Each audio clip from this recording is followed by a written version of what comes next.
মধ্যপ্রাচ্যে আগুন, বিস্ফোরণ আর কূটনৈতিক উত্তেজনার ৪০ দিনের এক ভয়াবহ সংঘাত। ইরানকে ঘিরে এই সংঘাত শুধু দুই দেশের লড়াই নয়, এটি যেন পুরো বিশ্বের ভবিষ্যৎ নিরাপত্তা ও শক্তির ভারসাম্যর এক অদৃশ্য যুদ্ধ। ইরানকে কেন্দ্র করে সাম্প্রতিক সংঘাতে যুক্তরাষ্ট্রের ব্যয় ইতোমধ্যেই $25 বিলিয়ন ছাড়িয়েছে বলে জানিয়েছেন মার্কিন প্রতিরক্ষা মন্ত্রণালয়ের এক কর্মকর্তা। তার বক্তব্য অনুযায়ী এই বিপুল অর্থের একটি বড় অংশই ব্যয় হয়েছে সামরিক সরঞ্জাম ও অস্ত্রের পেছনে। টানা হামলা চালিয়েও যুক্তরাষ্ট্র তাদের ঘোষিত লক্ষ্যগুলোর একটিও অর্জন করতে পারেনি বলে বিভিন্ন সূত্রে জানা গেছে। বরং সংঘাত দীর্ঘায়িত হওয়ায় কূটনৈতিক ও সামরিক চাপ আরও বেড়েছে। বর্তমানে পরিস্থিতি সামাল দিতে কূটনৈতিক পথে এগোতে চাইছে ওয়াশিংটন। ট্রাম্প প্রশাসন এখন ইরানের সঙ্গে আলোচনার উপর গুরুত্ব দিচ্ছে।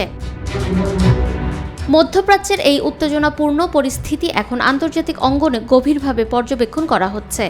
যুদ্ধবিরতি কতটা স্থায়ী হবে এবং আলোচনা আদৌ সফল হবে কিনা সেটিই এখন দেখার বিষয়। ফাহমিদা বিনতে আনোয়ার, নিরপেক্ষ।